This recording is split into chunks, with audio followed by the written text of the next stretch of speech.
Bó tilẹ̀ ṣe wípé ọ̀rọ̀ òtítọ́ ṣọ̀wọ́n ní àkókò tí a wà yìí, ṣùgbọ́n Ọlọ́run ti pèsè ọ̀rọ̀ òtítọ́ kalẹ̀, ó sì ti mú un súnmọ́ láti ẹnu ikọ̀ àti ìríjú Ọlọ́run alààyè, Evangelist Babátúndé Samuel. Tẹ́tí gbọ́ kó sì di alábùkún fún ní orúkọ Jésù Kristi. Ẹ já lọ sínú ìwé Jòhánù, ọ̀rọ̀ Ọlọ́run tàárọ̀ ẹ̀ láòrí nínú ìwé Jòhánù.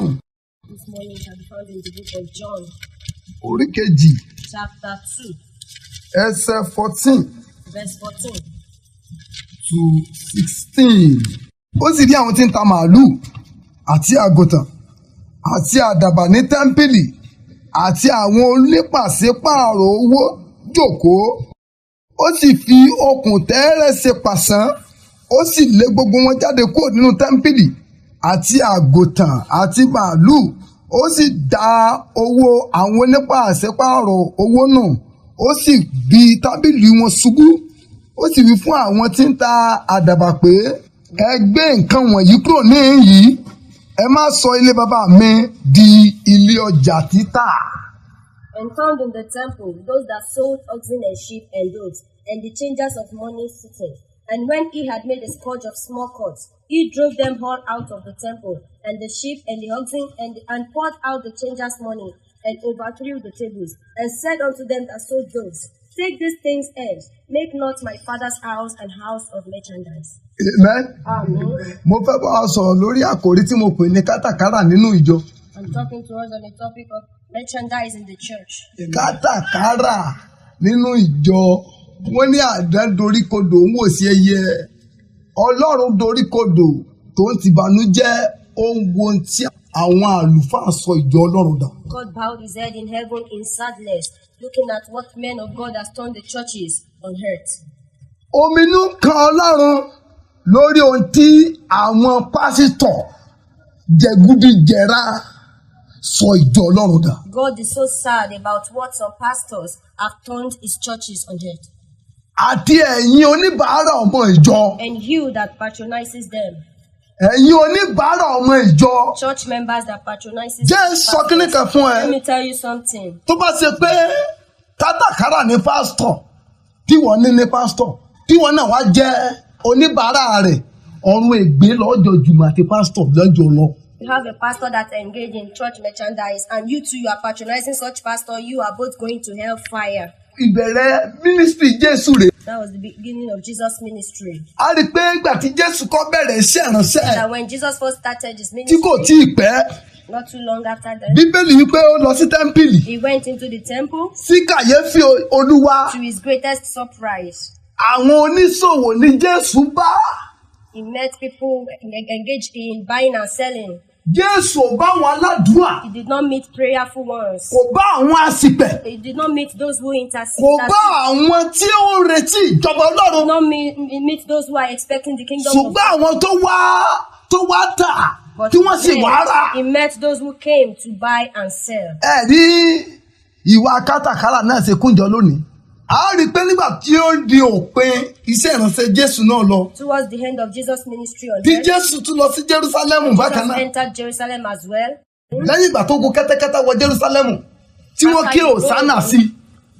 Bíbélì wí ó wọ tẹ́ḿpìlì lọ. The Bible said he entered into the Sí kàyéfì Olúwa. with surprise. Àwọn onípàṣípàrọ̀ náà ló túbá. He met those who were doing exchange. Ìbẹ̀rẹ̀ sí Olúwa. The beginning of his ministry, Àwọn onípàṣípàrọ̀ ló fi lé. those who were doing exchange. Ìgbà tó pin iṣẹ́ ìránṣẹ́ tó ń pin lọ. Towards the end of his Àwọn ministry, onípàṣípàrọ̀ náà ló tún rí. they were exchanging. Bóyá èyí kún ara nǹkan tó jẹ́ kí Jésù sọ pé Maybe this is what makes Jesus Christ to say, tèmi bá dé if I come ǹjẹ́ wọn back, bá ìgbàgbọ́ ní ayé. I meet faith on earth. Ṣé kìí ṣe àwọn káràkátà yóò kù tá ó bá tí ẹ ń pera wọn lórí ìgbàgbọ́? Is it not those merchandise Christians that we meet on earth?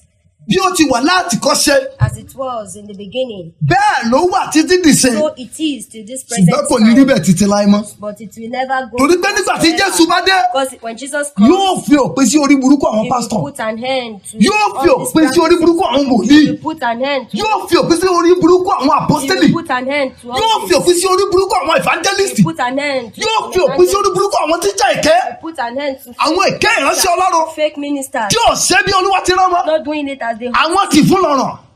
ebi lè ń dé. Those gluttons. Ebi ń pa ministry. Gluttons. Sáàrí nǹkan jẹ́ ministry tó kún gbòòrò ayé lónìí. Ẹ̀mí kan ṣoṣo ló ní o. You have just one life. Opportunity kan sì ló ní. And you have just one opportunity. Tó so láyé kan tó níyẹn. That's just one life that you Ó have. lọ́rùn rẹ̀ lọ́ mọ́ o. Is what your Tó eternity is tied tó bá lọ yan pásítọ̀ burúkú kan láàyò. If you choose a bad pastor Láti mọ àtàwọn jẹ. to deceive you, Ó rò pé bíbá Ọlọ́run rìn ọ̀rọ̀ káràkátà ni. and you think working with God has to do with buying Wàá and selling, dọ̀run gé kajẹ. you will get to heaven and bite your finger. Bíbélì sọ fún wa pé The Bible told ara us òmì òpin ayé this is one of the signs of the end time, ní pé is that àwọn ènìyàn jẹ́ ẹni tí etí rìn. so many people itching ears. Wọ́n á lọ wá olùkọ́ They will look for tí ó mọ sọ tí etí tí wọ́n fẹ́ gbọ́. I will tell them Tó what bá ṣe pé gbogbo ayé them tiẹ̀. only. If all your life Hey, right on. Miracle lọ́tún miracle ló sì ní. you miracles up and down, Mo sunkún ọ̀run rẹ̀ kalẹ̀ fún ọ. I pity you. Káràkátà nínú ìjọ. Merchandise in the church. Nígbà tá a bá sọ̀rọ̀ káràkátà, When we talk about merchandise, ká ṣòwò, trading, ká jèrè. Ó là ń sọ nípa ẹ̀. we trade and we make profit. That's what we are talking about. Kọ́kọ́ mú yín lọ síbì kan nínú ìwé Pétérù. Pétérù kejì, orí kejì, 2 Peter chapter 2, ẹsẹ̀ ìkẹta. verse 3. Àti nínú ojú kòkòrò ni wọ́n ó máa fi yín ṣe èrè jẹ nípa ọ̀rọ̀ ìtàn. Ìdájọ́ ẹni tí kò falẹ̀ láti ọjọ́ ìwá ìparun wọn kò sì tó gbé.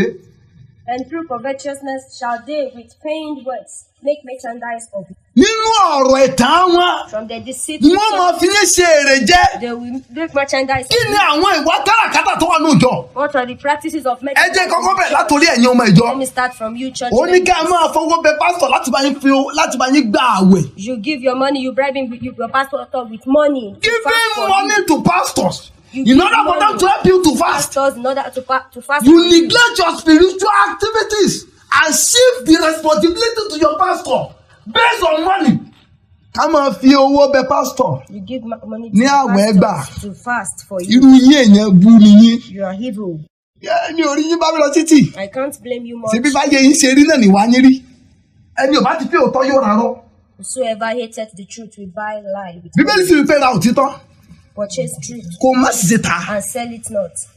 Àti irú àtòótọ́ lè yín máa rà. Both truth and lie. you Bọ́ọ̀ bá ti wá can kówó lé òótọ́ lórí. If you don't purchase Ọ̀ the kówó truth, rẹ̀ lérò you will lórí. surely purchase lie. Ọ̀ ra rọ́bà force. Purchase lie by O ò lè wà láàrin irú àtòótọ́. can't be in between Kò lie possible and fún ẹ. truth. It's not possible. Fífi owó bẹ wòlíì ní orí òkè lílọ. Fún àpẹẹrẹ, For example, ọgbẹ́ ìṣòro lọ bá pásítọ̀ you went to meet tàbí the pastor wòlíì. with your Wòlíì wá sọ fún ẹ pé challenges, ìṣòro rẹ̀ yìí and he now told yóò you ná wa ní orí òkè méje o. that your problem will cost us to Pàtàkì sí mo 7 pé dìdìrín náà ní ìwọ mountains. náà. No, you adapt. You are so full. Ìyẹn aláàlú orí òkè méje Someone said you are going to lódìdí ọjọ́ kan ṣoṣo. Ọ̀ ní 7 sẹ́ni. mountains in a day. Don't Ó you wá have ní a job oríṣiríṣi ìlú ọtí mo pé ń parọ́. in different states? 7 mountains in different states. Òun náà ní òkè agádì iṣẹ́ mi ò ní lè pàmìtì mi. You now said, okay, my Ṣé work ẹ lè bá mi lọ? permits me. Can you go for Yẹn náà me? ni kó tó wá gbé wa kalẹ̀ náà fún nìyẹn. That's why we are here for you. Òkè èló ló máa ná wa sà. How much will it cost us? Òkè méje wòlíì méje ni o. 7 mountains, 7 prophets. Mo ti nínú àwọn èèyàn burúkú bá ń pásítọ̀ lóore He rí. has encountered such people before. Ó lọ bá mi sọ solution ọmọ ìjọ fún mi pẹ̀lú God ìṣòro can ẹ̀. just reveal the Òun máa sọ fún solution pé orí of òkè méje la máa gùn. member to him. Ká máa ra ọṣẹ lọ́wọ́ wòlíì. Buying soap from a prophet. Ìwà kátàkárà ni. That is merchandise. Ká máa ra omi lọ́wọ́ wòlíì. Buying water. Ọmọ àlè ọmọ ìjọ mi. A bastard of a member Á máa lọ́dọ̀ wòlíì. will go to a prophet Á wá kó bí òróró mẹ́rin lọ́wọ́. and will go with like 4 Àwọn ni wòlíì. different oil. Ṣé ẹ bá ń gbàdúrà sáwọn òróró yìí? Pray into these oils for Elé me. This one. mo fẹ́ kó mọ ṣiṣẹ́ àmì àti ìyanu. Ṣé ẹ rí elé? Ṣé mi ìṣe rẹ̀ mo fẹ́ kó jẹ́? Back to sender. Ṣé ẹ rí elé? Ẹni bá wò mí ní wò tí ò dáa, kójú ẹ̀ fọ́. Ṣé wá rí elé? Ọ̀fàfà máa ń parí wá. Gbogbo tí n bá ti dé kán máa yọ̀ mọ́ mi kán máa kóre wá ní o. Ẹjọ́ ẹ bá ń gbàdúrà sísọ elé ẹjẹ ńlẹ̀ blessing mọ́ elé back to sender elé. Orí ẹ̀yin ọmọ ìjọ mo sì wá o. I'm Mo sì still wá on lórí you, àwọn church pásítọ̀. members. I'm coming to the pastors. ọmọ ìjọ mi. A member, a church member. a gbómi wá fún pásítọ̀. You bring water for the a pastor. lè gbàdúrà sí Pray i. into this water that kẹ́ bá ń sọ fọ́lọ́. and let me tell pé God. ibi tí má ti gbómi wọ̀. Wherever this àwọn water àjẹ́ tó wà bẹ̀ kán máa kà. the witches there oṣó tó wà bẹ̀ kán máa must kà. confess. The witches there must confess. pásítọ̀ náà bá ní kí ni tẹ́ gbé wá yìí. So we now say, ẹ mọ̀ yóò ná yín lówó díẹ̀ o. this thing will come. pásítọ̀ kò nílò.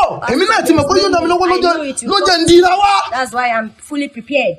Kátàkárà àwọn ọmọ òjò ní kátàkárà tá bá ti wá déwájú ìránṣẹ́ Ọlọ́run tí èsì irú ẹ̀. When they get to a pastor that doesn't do such, they will say he's not wọ́n ní called òní of God. ìpè. He doesn't have a calling. mi ò pìtìrì wọn. I don't pity. tá bá bọ́ sọ́wọ́ pásítọ̀ tàbí wòlíì tó gbà wọn kò lọ́wọ́ ọkọ wọn tàbí tó bọ́ sọ́wọ́ pásítọ̀ tàbí wòlíì tó fi wọ́n sí owó. I don't pity them. ká máa yan pásítọ̀ lẹ́bọ àbẹ́yàn mẹ́gbẹ́ yẹn ọmọ ìjọ máa yan pásítọ̀ lẹ́bọ náà ni. mo sọ kíní kan máa lọ́ọ̀ lè ba tèmi jẹ́ mi ò lè torí ìṣòro ayé ẹ And not because of your kí n lọ tọwọ́ bọ́ ń tọ́ lóhùn rán mi. Go and do what God does. tógun ayé ò bá ti sẹ́ If your problem is not wọ́n lọ́mọ bọ́ solved ṣe yet, sí wọ́n lọ́mọ tó ti sí Ọlọ́run dorí òkè lọ́kọ́ lọ kú go síbẹ̀ to the mountain and die. Ọlọ́run bá ṣàánú ẹ̀ fáà tí ó bá yẹ ṣàánú ẹ̀ pírọ́blẹ́mù tiẹ̀ nìyẹn nígbà tó jojúlówó ọmọ Ọlọ́run á ní ẹ gbàgbọ́ ẹ̀ nígbàgbọ́ á ní ẹ bọ́ nege ẹ̀sìn lẹ́ máa gbájúmọ́ ìlànà bó ṣe ń ṣe ìlànà ẹ̀sìn lẹ́ẹ̀kìrì mọ́ Only focus on religion. ẹ̀ nípa ayé fún Jésù Don't give your life to Jesus. àìsí ìjogún ìgbàlà And you don't inherit bí wọ́n bí ọ sí salvation. ìdílé kìrìsìtẹ́nì kò lọ nígbàlà o You are born in it. bàbá rẹ lè jẹ́ pásítọ̀ Your mom might bàbá rẹ gẹ́lẹ́ dájọ́ ọ̀lẹ̀ be the bàbá rẹ lè jẹ́ bíṣọ́ọ̀bù pastor of the church. yóò sọ ọ́ di ẹni tó ní Jésù lólúwa tó lùwàlà You say o ní láti dé ìkórìtà ìrònúpìwàdà you must come to kó o sì jẹ́wọ́ ẹ̀ṣẹ̀ rẹ kó o sì kó ẹ̀ṣẹ̀ rẹ sílẹ̀ kó o sì wá jẹ́wọ́ Jésù lólúwa tó lùwàlà tí o bá sí nǹkan wọ̀nyí nínú ayé ẹ gbogbo tó wù kó o máa ṣe láyé àṣedànù ló ń ṣe. everything you are doing on earth will be in vain. sísọ wòlíì tàbí ìránṣẹ́ Ọlọ́run kí ìránṣẹ́ Ọlọ́run sísọ wọn di òòṣà àkúnlẹ̀bọ kátàkárà Trading nínú ìjọ in the church. ìjọ ẹ̀kọ́ àwọn ọmọ ìjọ kan wà You see, there are some members. oṣooṣù ní pásítọ̀ wọn máa ń báwẹ̀ Their pastors fast So for wọ́n máa ra them milk on lọ́lé pastor. monthly basis. They will buy milk, beverages. wọ́n á ra bọ́ǹfìtà lọ Buy beverages torí pé for the ó pastor. pọn dandan fún pásítọ̀ Because it is a must for the láti pastor gbà àwẹ̀ fún to wọn. fast on their behalf monthly.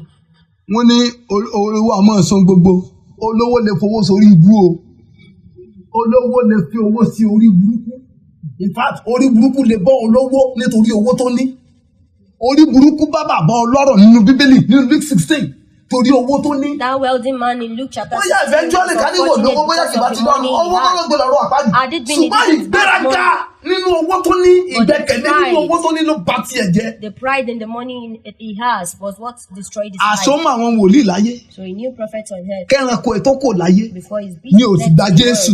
and he did not olójó sọ accept fún Jesus. bàbá Abrahamu That was why he told Father Abraham, dákun náà Lásárù lọ Please sínú send ayé kó lọ Lazarus kó lọ sọ fáwọn arákùnrin mi into the kí hàn world kí ó gbàgbọ́. to take from my brethren to accept bàbá Abrahamu Jesus. ní ṣe bá ní wòlíì He said they have prophets òun with náà them sì on jiyàn earth, pé wòlíì wòlíì and he did not dispute torí the pé fact ọ̀tọ̀ wa ọ̀rọ̀ aṣíwò ló fọ̀rọ̀ because wá. they went to him on earth while he was alive to accept them. kámọ fowó bẹ pásítọ̀ ní sí Olúwa láti ṣe láyé wa ìwà kátàkárà ni. That is trading. mo gbárí pa ọmọ ìjọ kan The head of a church member, tó pé tí pásítọ̀ bá dìmáàdì pé mo ní ìdánwò lọ́wọ́ nǹkan fi ṣe kankan báyìí when the pastor bóyá mo did fẹ́ not lọ sign Dubai for a sum of money ó for ní me, pásítọ̀ àti lọ Dubai yóò ṣe problem you say, ẹgbẹ́ mi náà Pastor, sọ fọ́lọ́ pé mo ní nǹkan báyìí ṣe pásítọ̀ náà lọ takú sórí òkè èyí pé pásítọ̀ náà fẹ́ lọ Dubai. I will send you to Dubai, but please let me pray this prayer point to God to do this and this for me. ìwà ṣe fún mi ṣe fún ọ ìwà kátàkárà àìrí àwọn tó tẹ̀wá lábúròdù mọ́ pa mí So much pity those people ọ̀pọ̀lọpọ̀ abroad. wọn ní amúkún mẹ́kọ̀ọ́ àti Many dìdìrìn of them are so wọn á jòkó sábúròdù. They will sit abroad.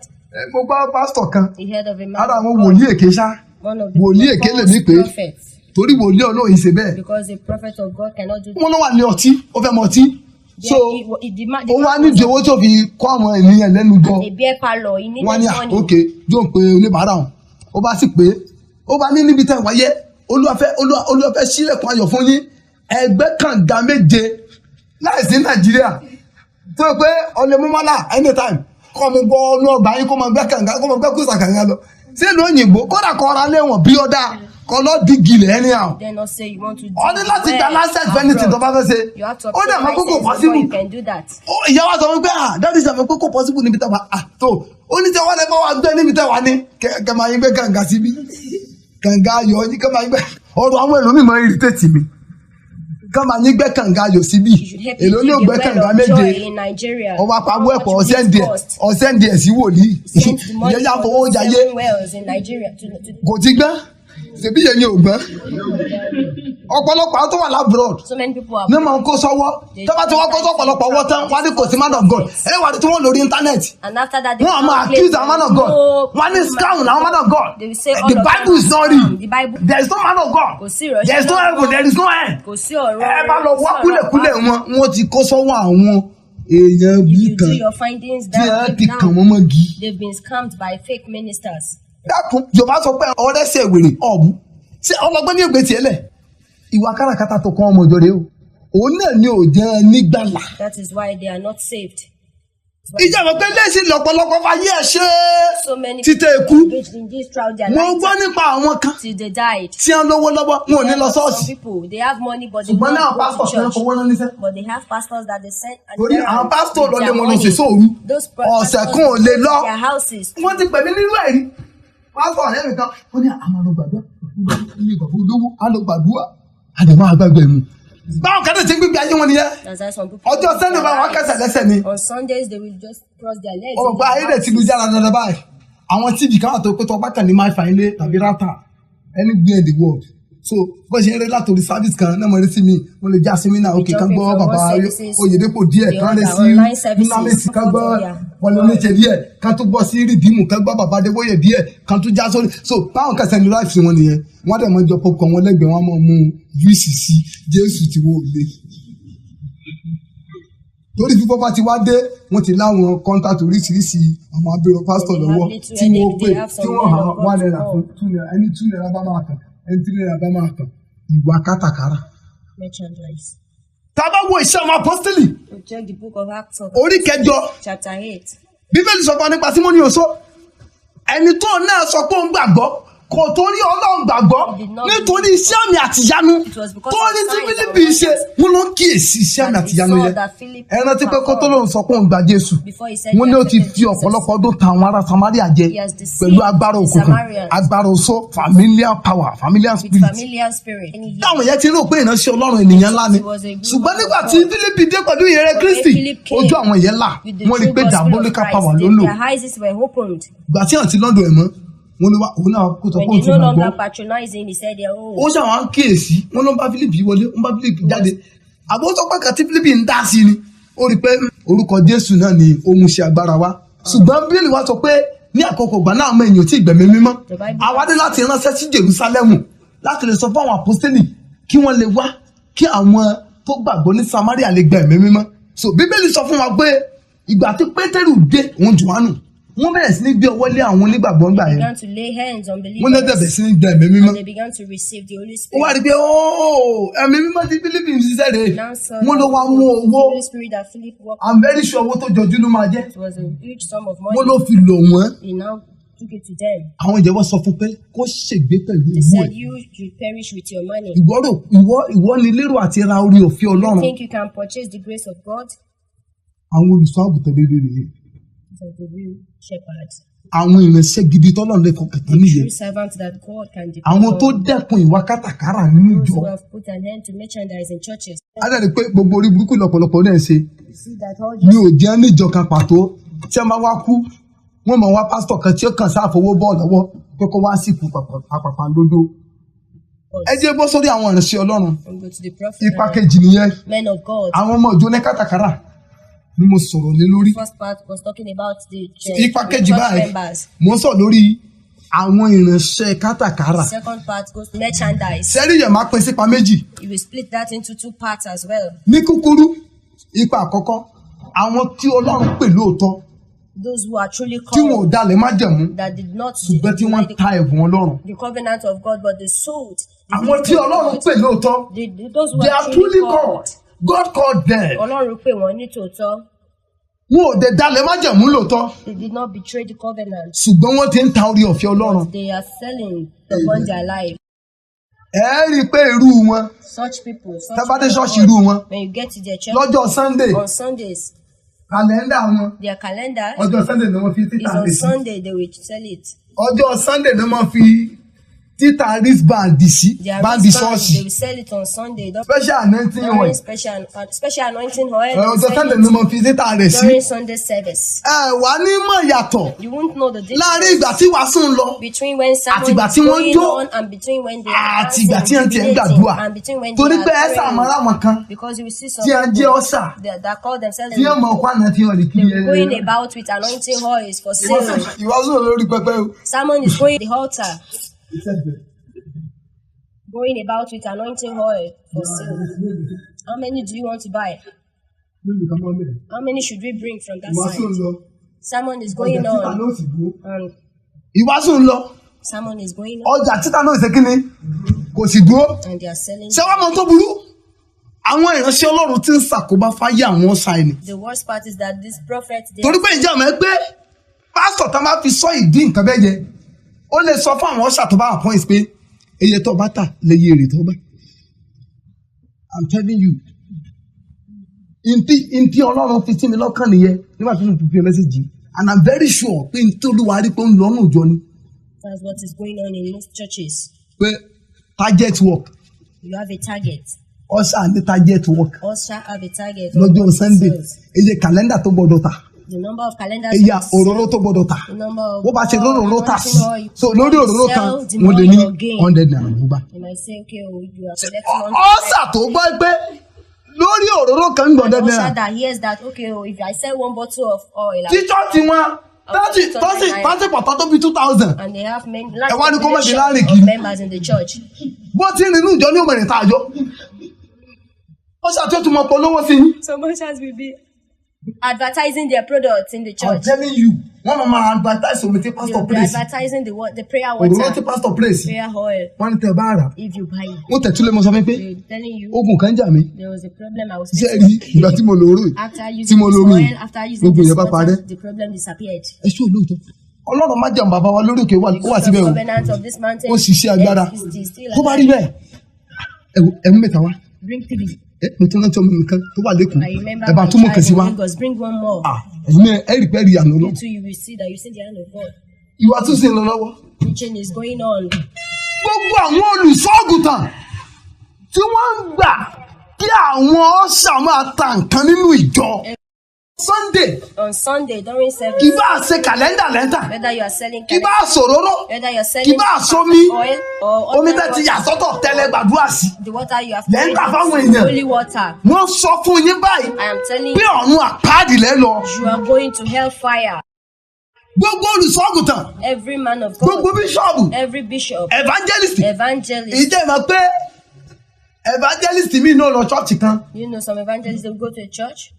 bóyá wọn pè ló ní sọjí Maybe they call him as ó a wá revivalist. tẹ̀wé bóyá oníwèé bóyá Okay, he made a book he has a book that he wrote himself tó dẹ̀ fẹ́ tà and he wanted to sell kó tó ṣèṣọjí before he starts. kó tó bẹ̀rẹ̀ program Before he starts doing. lẹ́ni tó wá kọ program ó ti máa announce The anchor oníṣọjí ta pé program wọ́n will tẹ̀wé start announcing that, okay, wọ́n tó bá ní interest wọ́n máa rà revivalist to- ojú ẹsẹ̀ lẹ́nu ìmọ̀lá àwọn kan tí ó máa dìde If you are interested, tí wọ́n làwọn ràwé buy it. lóòjọ́ Sunday Instantly, you see some people Lóòjọ́ signing up to Sunday. purchase a book. Lóòjọ́ purchase a Sunday. book on Sunday. mo fi dá yín lójú pé I assure you, ọ̀run ègbé lẹ́ lọ you are going ẹ lè to gbọ́ hear- ọ̀rọ̀ mi can hear kẹ́ ẹ my máa sermon. kẹ́ ẹ máa fi òkò ebú ránṣẹ́ sí mi tó bá dọjọ́ tẹ́ ẹ bá kú The day ẹ you ó die, mọ̀ pé Olúwa ló rán mi ní tí mo sọ know yìí that the Lord has sent me what I'm saying. ẹ lè máa kílèmù pé ń gbóhùn Olúwa Claiming to be hearing the ṣùgbọ́n voice of àwọn God. ẹ̀ṣẹ̀ kan wà tí ò dóhùn There Olúwa are dúró some sins that doesn't stop you from hearing the voice of God. àwọn ẹ̀ṣẹ̀ kan wà tó pété èèyàn bá dábì There ìránṣẹ́ are some Ọlọ́run sins that when you commit a kò ní kó má ṣe ríran that doesn't stop you from kò ní kó má sì sọ àsọtẹ́lẹ̀ kó ṣẹ from saying prophecy. ẹgbọ́n tí Bíbélì sọ Hear what the nínú Bible ìwé says. Mátíù orí keje The book of bẹ̀rẹ̀ láti Matthew, ẹsẹ̀ 21 sí 23 verse 21 to Jésù 23. wípé Jesus said, kì í ṣe gbogbo ẹni tí pè mí ní Olúwa everyone that yóò call wọ me ìjọba Lord bàbá mi will enter into bí kì í ṣe the kingdom kìkì àwọn of tó ń my ṣe ìfẹ́ Father. bàbá mi Those who ti do bẹ ní ọ̀run the will ó of ní my wọ́n fi Father gbé in ọ̀pọ̀ ní ọ̀tọ̀ mi wá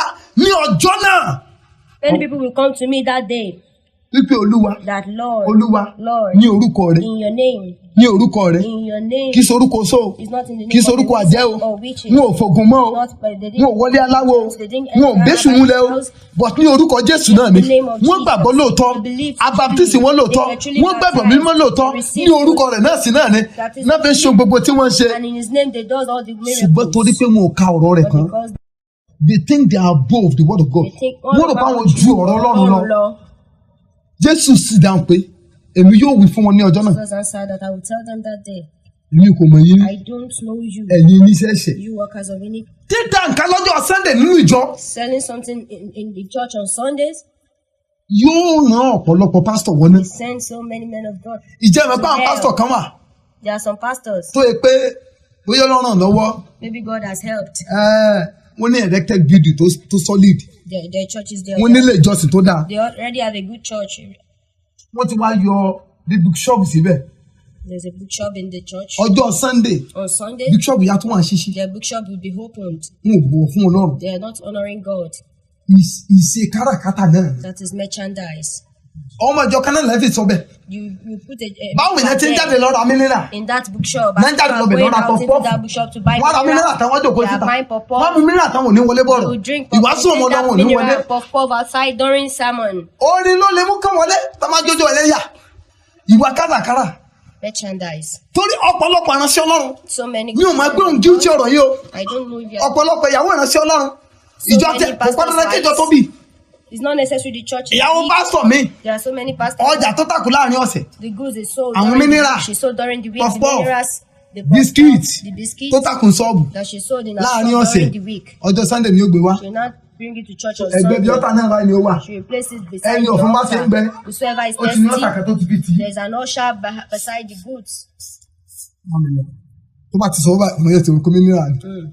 Ìbásọ̀nà lọ́wọ́ o. Someone is going on, they are selling mineral. Wọ́n fẹ́ gbẹ́ mú mineral pàdé àwọn ọ̀dọ́ ńta. Ọ̀run ìgbélé lọ. They're going to hellfire. Ẹ ń sọ ní Olúwa dókòwò. Ẹ wá náà. House of God into a place of Kí merchandise. ni èrèdí tí Jésù fi gbéjọ kalẹ̀? Why did Jesus establish Ṣé the torí ká lè church? máa tà ká lè máa rà ni? Is it for buying and selling? Rárá! No. Láti jèrè ọkàn. But to Láti bring mú àwọn souls- ọkàn dúró. to bring souls to Christ. Láti and mú make them àwọn ọkàn abide. dúró nínú ìwà mímọ́ àti Make them òtítọ́ Ọlọ́run. abide in holiness and truth of God. Ṣùgbọ́n a rí i pé ọ̀pọ̀ ìjọ òṣèyí mọ́. But we see that so many Ìwà churches, kátàkárà ti kún gbòòrò. Ẹ rí i pé pásítọ̀ mi torí pé ìyàwó ń tòróró because the wife is selling wọ́n ń tó oil, mi selling water, wọ́n ti wá fix àwọn àkókò sọ́jí kan. fix some okay. Wọn ò nígbà kẹrù òróró wá ń ta o. They will not allow you Tó to bá ra buy òróró wá níta, anointing oil from pásítọ̀ outside. yóò ní gbàdúrà. If you buy anointing oil from Wọ́n ti outside, kó you won't pray ìyàwó to rẹ̀ it. ló ti lọ ra òróró bá kán. The wife of the pastor would have gone to buy Wọ́n ti lọ omi wá kán. in bulk. Òsísọ títàn bá fẹ́ ṣe. There's no Dandan ni Ọlọ́run gbọ́dọ̀ revival lòróró. he wants to do. God must Dandan ni use Ọlọ́run gbọ́dọ̀ lómi. anointing Ṣé gbogbo oil ìsọjí ni and Olúwa water. ti ń lomi? Is it in every Olúwa ti ń lò revival lómi. that Ṣùgbọ́n God nínú will ìjọ say tiwọn, buy Ọlọ́run gbọ́dọ̀ oil? lò ó torí pé Ọlọ́run gbọ́dọ̀ fowó sáko ìyàwó pásítọ̀. In their own revival, God must use oil and water. Wọ́n fọlọ́ ń fowó. Wife, Ẹ̀rí wọ́n ti wá sí i. they would have opened it. Ẹ tún pátí pásítọ̀ mọ̀ sọ pé mọ́rọ̀ mi kan o, mọ́rọ̀ mi kan o. They don't buy it. Ètí tá a bá jẹ́ márùn-ún nínú ìdílé. Okay, don't buy just one bottle. Ẹ mọ́rọ̀ mi kan kẹlẹ́ lọ There pinnu. are 5 in a family. Don't say I Wọn ò will ní buy one pínlẹ̀ ayé yín mu. bottle. Your blessing will not be divided. Wọ́n So ní pínlẹ̀ ayé orí kan omi kan ni one person one water. one water. Wọ́n wà ní pé torí pé àwọn ti concentrate omi yẹ. You now say because the water has been consecrated. Pure water méjì mẹ́ta 15 naira. 3 sachets of pure water is for 15 naira. Ẹyọ kan 200 ni. Okay, one in their own church is 200 Torí pé ti naira. gbàdúrà sí. Because the water has been prayed. Agbára Ọlọ́run ti sọ̀kalẹ̀ sínú ẹ̀. The power of God So has agbára entered Ọlọ́run ní into tó wá our sọ̀kalẹ̀ water. sínú ẹ̀ ní ẹyọ kan 200 ni. So because of that, Ẹni bọ́ ṣe ń bíbí fún Ọlọ́run. 200 naira. See how they are belittling their God. Olùṣọ́àgùtàn mi wọ́n mú kankan mọ́ lọ́wọ́. Some pastors they don't. Ṣùgbọ́n ìwà tán take wúre. that aside God, Ìwà tán wúre. but this is their practices. Kátàrà nínú ìjọ. Àwọn ìjọ kan tó ń gbé cooperative kalẹ̀ nínú ìjọ. People they will still organize some churches. I'm they will telling organize you. cooperative in the church. Inú church náà fi ń ṣe ìpàdé cooperative. They are Sẹ́rí ẹ̀yin tẹ́ bá lọ́rùn ìjọ bẹ́ẹ̀ inside the àti church. pásítọ̀ tó dájọ́ náà lẹ̀ If you ọ̀run attend ìgbélẹ̀ the lọ. church and the pastor that established that church are going to hellfire. Excuse tó máa mú kalẹ̀ The excuse they will give, ni pé àwọn ò lè mọ bá àwọn alágbàgbọ́ ṣe. they cannot mingle with Gbogbo ẹ̀ tẹ́ wá jòkó tó wọlé onígbàgbọ́. those of you that Torí pé tí wọ́n sọ̀ọ̀sì ẹ̀ tí wá di onígbàgbọ́ àbí you are church ẹ mọ̀ goers, tanra yín jẹ. unbelievers be deceiving you. Ẹ wà ní pé tọ́pálá àkọ́kọ́ fi bẹ̀rẹ̀ láàrin ara wọn. You see that when As start time to goes put on, themselves as time- they are owó bá ti ń fẹ̀ mọ́ wọn lójú. Wọ́n bẹ̀rẹ̀ sí ń padà àtàwọlé. Mùsùlùmí yóò wọlé wá dájọ́. inviting outsiders to come and join Yóò wá the dáwó. cooperative. Mo mọjọ́ kẹta ṣerú ẹ̀ ní o. Knows of a church Àwọn aláfáà that are doing àmọ̀gbọ́n lòrò that. tí ṣòkòtò wọn ò ní kanlẹ̀. Ẹni táwọn yóò gbé tí wọ́n wọ lẹ́gìsì wọnú ṣọ́ọ̀ṣì wá ṣe cooperative meeting. Wọ́n ṣírílẹ̀ wọnú ṣọ́ọ̀ṣì wá ṣe cooperative meeting. Ọ̀pọ̀lọpọ̀ ni ó dọ̀rùn sunkún. So many people will weep. Ìwà kátàkárà nínú ìjọ. Merchandise in church. Ìjẹ́ mẹ́gbẹ́ ìyàwó pásítọ̀ mi ló dá kátàkárà lẹ̀ You know some pastors why nínú ìjọ ẹni lọ́nà wo in the church in what way? àǹkó múmú olóhùn introduce rẹ̀ síjọ bóyá torí pé ọmọ ọkọ fẹ́ kọ́kọ́ ṣe wedding yóò introduce àǹkó sínú ìjọ àti ìgbà yẹn báyìí gbogbo ọmọ ìjọ tí wọ́n máa ń kó yẹlẹyẹlẹ ẹni bá fẹ́ ṣe òkú báyìí nísìn yóò máa sọ wá so ẹ̀dẹ̀ pa kíní àǹkó yẹ̀dẹ̀ ní àwọn tó ń taṣọ yẹn máa máàkì ojú ìwọ tó bá gbà sọ fún tọ̀ọ̀bárà tó bá gbé tiẹ̀ dín wọn ò ní rà dẹ̀ lórí ẹ̀ èrè ajẹ́jù aṣọ tó ń tà 2,000 ta 4,000 torí pé tí mo fẹ́ ẹ̀yàn ọmọ ìjọ rà ní ìdílé 4,000 ní ògbé kalẹ̀ ara tó fi sọkòwò nínú ìjọ nílé orí burúkú ẹ̀yin tẹ́ ẹ bá ń wo àǹkó tẹ́ ẹ bá ń lọ ìjẹ́ tó ti ń wo àǹkó ọrùn ègbé lẹ́lọ ìbáyérẹ́ ni àǹkó wíwọ̀ nínú ìjọ I'm telling you the reality èmi ò ní kẹ́ gbà mí gbọ́ ṣùgbọ́n ẹ ṣàkú bẹ́ẹ̀ gbà mí gbọ́ ẹ ṣàgbà kú gbọ́ ẹ ṣàgbà ẹ gbà gbọ́ kú ẹ̀dá bá ti kú ẹ̀mẹ́ni tó tàn yín jẹ torí pé àwọn ẹ̀ṣẹ̀ tó ń rán ọ̀pọ̀lọpọ̀ ẹ̀mí lọ́rùn àpáàdìrí. The sins that send so many souls to hellfire. Bíbélì pé àwọn èèyàn mi ṣègbé torí pé wọn kò ní ìmọ̀ Ọlọ́run. Gbé ìjọ Ọlọ́run kalẹ̀ nítorí ká lè máa kó àkó sọ́run jẹ́bẹ́jẹ́bẹ́ tàbí ká lè máa tà ká lè máa rà. Or for trading, buying and selling. Ẹ wò wá bó o bá ọpá bó o bó bu ṣe pọ̀ ń ṣọ́ọ̀ṣì lónìí. See how wickedness is spreading in the church of God. Lórí ipò nísì àwọn èèyàn assassin síra wọn church. Over position, people are sending assassins to one another in the church. Torí pé owó ti wà tọwọ́ ṣọ́ọ̀ṣì. Church ti ní university. Because the church has universities, they have secondary schools. Church ti ní primary school. They have primary schools. So àwọn owó tẹ́lẹ̀ generate láti bẹ̀ yẹn. And the money they are generating àwọn bàbá lókè náà fi ń tọ́jú. They are using it to àwọn pastor tó ti wà nípò àṣẹ náà fi ń take tọ́jú. care of the top. Bóò ni bàbá ṣe wá fẹ́ rìtáyà. Táwọn tó bọ̀ lẹ́yìn náà ò ní para wọn ká lè débẹ̀. People that are coming behind him will not kill themselves in order to attain that position. Ìwà kátàkárà nínú ìjọ. Merchandise in churches. Àwọn tó láwọn ọmọlúwa lélẹ́yìí o. Àwọn ni mo sọ̀rọ̀ nípa wọn báyìí o. The ones that claim to know the Lord. Ìwà kátàkárà tẹ́ ń wù lé o. Àwọn pásítọ̀ ló lè bàjọ́ jẹ́. And the pastors, they are the ones. Àwọn pásítọ̀ tó láwọn ọmọ Ọlọ́run. The pastors that said they know God. Tí wọ́n sanwó fún instrumentalist. They are paying instrumentalists. Ẹni tó lùlù ẹ sanwó fún. The drummer, you pay him. Ẹni tó tẹ keyboard ẹ sanwó The fún. guitarist, you will pay him. Ìjẹ́ àwọn pásítọ̀ kẹtẹ̀ wọ́n tó pé wọ́n tún fowó gádà kó àyà. Some pastors are using money to gather choir members. Àwọn workers church ń gbowó. The workers in the church, they are placed on salary. Ìwà kátàkárà nínú ìjọ. Church is merchandising the church. Àwọn ẹyẹ ìbẹ̀rù Olúwo ní sí lọ́kàn wọn. Church people, they will not have. Ṣùgbọ́n ìbẹ̀rù owó tẹ̀ fún wọn lóṣooṣù. It is the fear of the money. Kó mọ́ bá dáwọ́ dúró. Salary you are paying Wọ́n ò ní bẹ́ẹ̀ them. sẹ̀yìn. They will not Wọ́n mọ̀ want to tètè dé offend you. church. They will be getting to church on time. Ṣùgbọ́n torí owó It's tẹ̀ ń not gbà. because they love God, but it's because of the salary they are collecting from the church. Ká mọ̀ sanwó fún instrumentalist. Paying instrumentalists Ó ti wá di àṣàjọ. is now common. Kátàkárà ara àwọn kátàkárà tó kún jọ Ọlọ́run le. Is the practice of merchandising. So àwọn instrumentalist náà ní. The instrumentalists. Ìjọ tó bá ti lè sanwó jù náà lọ. The church that pays high is the church they will attend. Ìjọ tó bá ti rí pé wọ́n are committed sí. Is the church. Ìjọ yẹn ń ṣe pay gidi Any ni. church they are committed Ọjọ́ tó bá to. ti rí church mi tó tún lè sanwó jù ìta tó ń lọ lọ. Any day they Fúri discover wọn mọ́ a church nìyẹn. that can pay them better, you will not see them in that church again. Ipa kejì. The second part. Àwọn ìránṣẹ́ tí wọ́n fẹ́ sọ̀rọ̀ nípa ẹ̀. The servants. Àwọn yẹn ń ṣe ìránṣẹ́ Ọlọ́run. They are not Ìránṣẹ́ èṣù ni wọ́n. servants of the Tí wọ́n ń pera wọn ní ìránṣẹ́ Ọlọ́run. who calls themselves prophets of God. Kí wá ní ìwà kátàkárà táwọn yẹn gbé wọn ní ìjọ? What is their own? Torí pé lójú àwọn tí ó gbàgbọ́ nísìnyí, Because gbogbo ìjọ níjọ lójú tiwọn. to the unbelievers, there, every church is church to them. Àwọn ò mọ̀ pé ìjọ kan níjọ Kristi. They don't know this church is of Christ. Àwọn ò mọ̀ pé ìjọ kan ìjọ tí kìí ṣe ti They Kristi. don't know, oh, this church is not of Christ. Àwọn yá máa gbàdúrà fún owó. Bó o bá fún wọn lówó ò ní gbàdúrà. Àwọn ọlọ́sẹ̀ Ọlọ́run kan gidi kan náà wà náà tán ṣe wẹ̀ o. There are some real men of God that does that. Prophetic Don't pray offering for tí a ń them. gbà lónìí. The prophetic offering Ìwà kátàkárà ni. is because of Can I Christ. prophesy? Ṣé mo lè? Can I Ṣé mo pro? lè sàsọtẹ́lẹ̀? Mo ti gbọ́ ṣọ́ọ̀ṣì kan rí. The head of a church. Tẹ́ni pásọ̀ ní n fẹ́ sọ̀sẹ̀ tẹ́lẹ̀ sáyé ìtẹ́bá lówó Pastor lọ́wọ́. says, I want to prophesy Ó yá to the ìtẹ́lẹ́wọ́ lives ètò. of the rich among you. Oh yeah, line up. Wọ́n ní ká sọ pé dájú ẹ̀kọ́rí burúkú kan lọ́dọ̀ mi. Tọ́ba ti lówó máa ń tó lówó kọjá. Àwọn tó bá ti lówó nọ́bà mínísítà fún nọ́bà sọtọ́lẹ̀ sí. He wanted to prophesy into the lives of only Wọ́n á the pè rich. látòrí 10,000. They will start from 10,000 Wọ́n á pè lórí 1,000. to 1,000. Ẹ̀rọ máa lè mí nínú wọn. Some bastards among Wọ́n ní bàbá mi sọ fún mi pé èèyàn mẹ́wàá tó bá kọ́kọ́ jáde. them say, my father Tó lè tells lè fún wọn ní me 10,000. 10 people, first 10 people that Before comes God out do to give me 10,000. They are Somebody the only when you ones let that I must pray for. Nígbà tó bá rí i pé àwọn èèyàn ò jáde. And when they see that people are not coming out, Thank you, Father. ó ṣé Ọlọ́run. Bàbá mi sọ pé àkókò ilé. My father says this economy is hard. Pé sọ torí náà wọ́n fẹ́ ṣàánú àwọn èèyàn. Because of that, I want to have mercy on people. Torí náà àwọn tó bá ní 5,000. If you have Bàbá mi 5,000, ní kí n gbàdúrà fún my wọn. father says I should. Bàbá rẹ̀ ó sọ lóòótọ́. His father will Kì í ṣe say Jésù that tẹ́mi it's mọ̀. not Jesus I know. Jésù àwúrúju ni. Say Jesus. Torí pé Jésù sọ fún wa pé Because Jesus ní ìgbà told kẹ́yìn us in wòlíì èké kúrò ní ìdìbò. knowing the end time, fake prophets. Ọ̀pọ̀lọpọ̀ ní wàá ní orúkọ òun tí ọmọ kan Many àwọn come ní in my name. ẹni ìfàmìlóyún. They will claim to be anointed.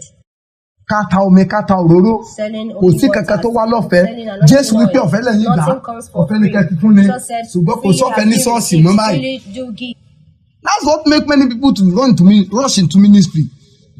Ló jẹ́ kí onírúurú máa yà lọ sínú iṣẹ́ ìránṣẹ́. Thinking that iṣẹ́ ìránṣẹ́ ti dọ̀bẹ̀. Thinking handkerchief ẹ̀ ta ni. you must sell handkerchief. Tọ́mà ti lè torúkọ pásítọ̀ yín sí báyìí. Once they type the name of your pastor on the handkerchief, they will make money with it. Isaiah chapter 1 Isaiah orí kìíní verse 23. ẹsẹ̀ kẹtàlélógún. Isaiah 1:23. Orí kìíní ẹsẹ̀ kẹtàlélógún.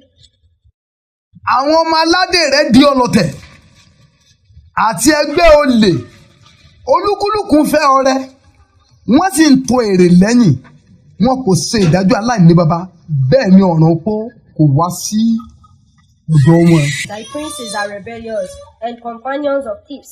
Everyone loveth gifts and followeth after rewards. They judge not the fatherless, neither doth the cause of the widow, neither doth the cause of the widow come unto them. Amen. Amen. Ìwà àwọn rèé o. These are their heart.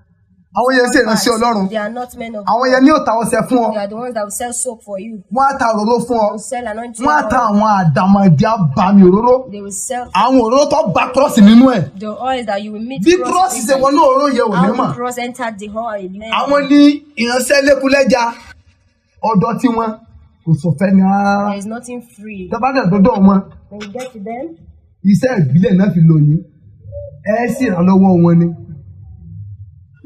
Ẹ ṣe kí ni o? and you must buy it. Ó sì ti kúnnú ayé báyìí. Ọ̀pọ̀lọpọ̀ náà ló ní ṣọ́ọ̀ṣì. Àwọn babaláwo tó di pásítọ̀. Herbalists that turned into pastor. Àwọn ni ìpele tí mo sọ̀rọ̀ nípa These ẹ̀. are the set of people I'm Àwọn tí talking about. bàbá wọn fi ṣe awolé wọn lọ́wọ́. Their father Tí wọ́n that ní they pé inherited. ayé ò patronize ilé aláwo mọ́. Devil undersuit. Àwọn ni mo sọ̀rọ̀ nípa They ẹ̀. are the ones that Wọ́n ta òróró. they will sell Wọ́n oil, ta ọṣẹ. soap, Wọ́n ta lọ́fíńdà. they will sell Wọ́n ta lavender, pẹ́ẹ̀fù. they will sell pef. Àwọn ló mọ ní ọṣẹ oríire. They are the ones that has Ọṣẹ ṣe mí kì í ṣera ẹ̀. back to sender soap. Ọṣẹ wò mí kójú ẹ fọ́. Ọṣẹ ṣẹ̀ṣẹ̀ lọ́mọdé yọ̀mẹ́yẹ. Amen. Àwọn ló ní gbogbo yìí ń lọ́wọ́ They are the ones that get all those kind of tí work. wọ́n sì ń tà fáwọn oníbàárà wọn. Sell to their customers. Ìwọ tó ń gbọ́ mi You that you are hearing wọ́n máa me, ta ọṣẹ àánú they sell torí pé àánú ti mercy tán soap. lórí ìtẹ́ lóríwájú Because tiwọn. mercy has been exhausted that Ọlọ́run ti wá replace àánú tiẹ̀. and God has now Ó ti replaced ti this sára mercy. ọṣẹ. He has put it on soap. So àwọn onítọ̀sí àánú mercy soap. They are selling mercy soap. Àwọn yóò tẹ ọṣẹ orí ọ̀fẹ́ Grace soap. Ọṣẹ lọ síwájú. Progress soap. Ṣé báwọn tí ń ra wà? There are customers that are patronizing. Ìjà mi pé pásítọ̀ mi. You know some pastors Ọ̀dọ̀ àwọn pásítọ̀ tó di ọ̀dọ̀ àwọn pásítọ̀ èṣù yìí. from this effect. Babaláwo tó di pásítọ̀ yìí. Herbalists that talk. Ọ̀dọ̀ wọn ni wọ́n ti lọ náà lọ. Some pastors will go to them. Tí wọ́n lọ ra bóyá òróró. They will buy Tí anointing wọ́n wá kẹ́ oil. sínú gbogbo ọ̀pọ̀lọpọ̀ òróró. They will now mix Tí wọ́n làwọn tàtà lágbára all Ọlọ́run this ti wọnú ẹ̀. anointing oil. They will say power has entered Katakara into Nínu Ìjọ. it. Merchandising. A rí pé churches. ìwà ń ba Ọlọ́run nínú jẹ́. See, this thing is saddening the Ẹ heart jẹ́ ká of lọ sínú God. ìwé Míkà. Let's go to the book of Micah chapter 3 Micah. verse 11. Àwọn olórí rẹ̀ ń ṣe ìdájọ́ nítorí èrè. Àwọn àlùfáà rẹ̀ kọ́ni fún ọ̀yà. Àwọn wòlíì rẹ̀ sì ń sọ tẹ́lẹ̀ fún owó. Síbẹ̀ wọ́n gbẹ́kẹ̀lé pé Olúwa wípé Olúwa kò wá wà láàrin wa, ibi kan kì yóò bá wa. The heads thereof judge for reward, and the priests thereof teach for hire, and the prophets thereof divine for money. Yet will they lean upon the Lord, and say, Is not the Lord among us? Not evil can come upon us. So the precept of Ó gbogbo nípa tí wọn. everything concerning Wọ́n máa tà á ni. they will sell it. Bó bá fẹ́ gbàdúrà fún When ọ, you want to pray for àbí them, kó fún wọn you lówó. must pay them. Wọn ò lè ṣe kankan They fún ọ can't do anything for you ní ọ̀fẹ́. free of charge. Á dẹ̀ rí pé àwọn wọ̀nyí And we set up láyé ń gbé gẹ̀gẹ̀. the people Àwọn wọ̀nyí honorate them. làwọn èèyàn rí bí ìpè ìránṣẹ́ Ọlọ́run gidi. People acknowledge Ìránṣẹ́ them Ọlọ́run as tí ó real men gbàdúrà of fún ọ láì God. gbowó. They are the men of God that Ayé pray for iná ni wọn. the prophet that will pray for you Ìránṣẹ́ without Ọlọ́run collecting tòótọ́ anything. tí ó fi gbogbo okun rẹ̀ gbàdúrà fún ọ. Man of God that will pray Ayé for you yìí kà without wọ́n sí. collecting a dime. They don't count them as anything. Ní ìparí ìwé Pétérù kejì bẹ̀ láti verse 13, 2 Peter chapter 2, starting with verse 13. Wọ́n sì jẹ èrè àìṣòdodo, àwọn tí wọ́n kà á sí ayé jíjẹ láti máa jẹ adùn ayé ní ọ̀sán. Wọ́n jẹ́ àbàwọ́n àti àbùkù. Wọ́n ń jayé nínú àsè ìfẹ́ wọn nígbà tí wọ́n bá ń jẹ àsè pẹ̀lú yín. Àwọn olójú tí ó kún fún panṣágà tí kò sì lè dẹ́kun ẹ̀ṣẹ̀ idá, tí wọ́n tan àwọn ọkàn tí kò fi ẹsẹ̀ múlẹ̀ jẹ.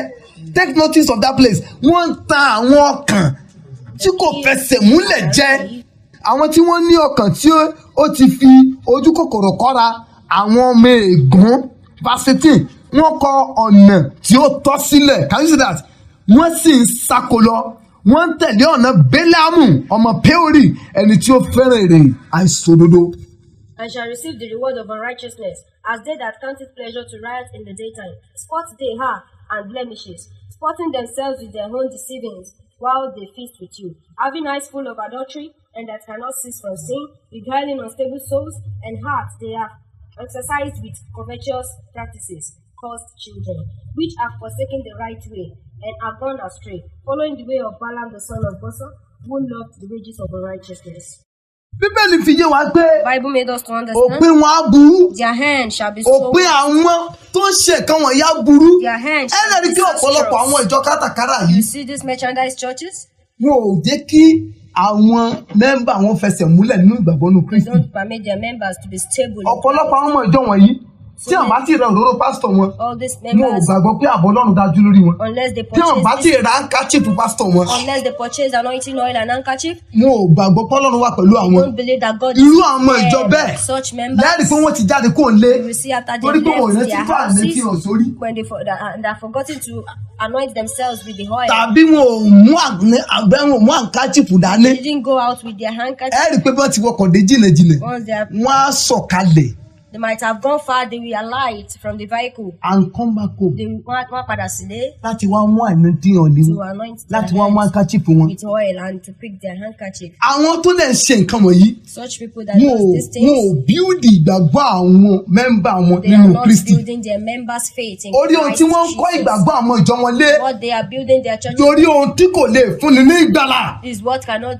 give and guarantee Èyí salvation. gan ni ó ṣokùnfà This will lead, ìjọ mú kí àwọn aládarí wọn lọ ọ̀run àpáàdì. this will make their leaders to live Nítorí pé forever, wọ́n ti gbé Jésù mìíràn kalẹ̀ because they have fún àwọn ọmọ prepared ìjọ wọn láti them máa bọ. another Jesus. Gbọ́ tó bá lọ́rùn ìjọba yìí, If you attend mo to bí ọmọ rẹ̀ ọ́ I beg sájáde kúrò ìjọba ẹ̀kọ́ tó kú. flee from such Torí tó bá lọ kú churches sínú before ìjọba you die, ẹ̀, because ọ̀run rí ò behind them, dájú o. your heaven is not Ọ̀run rí ò certain. dájú. Your heaven is not Ẹ jáde lórí ẹsẹ̀ wa. Let's rise on our Ẹ feet. sọ fún Ọlọ́run, Ọlọ́run o, Father, mọ́mọ́ jẹ́ èsì ìjọ ya, don't let me enter into ìjọ your káràkátà merchandise tí ò ní church. gbé mi délé, That will not má take jẹ́ ń wọbẹ̀ jọ́sìn ẹ gbàdúrà. no enter. Amen. Láti gbọ́ onírúurú ìwàásù ọ̀rọ̀ Ọlọ́run mìíràn tí ń ṣe oúnjẹ ẹ̀mí, o lè kàn sí wa lórí ẹ̀rọ ayélujára yìí tí ń ṣe YouTube channel wa Evangelist Babatunde Samuel. Bákan náà lórí Audiomack Evangelist Babatunde Samuel. Ẹ ṣé púpọ̀. Mo rò pé ẹ ti di alábùkún fún nípasẹ̀ ọ̀rọ̀ Ọlọ́run tí ẹ gbọ́ tán yìí. Fún àdúrà àti ìmọ̀ràn tàbí ìbéèrè lórí ohun tí kò yé ọ nínú ọ̀rọ̀ Ọlọ́run, o lè pè sórí aago yìí 08065935539. Ẹ máa pọ̀ sí nínú oore ọ̀fẹ́ Kristi.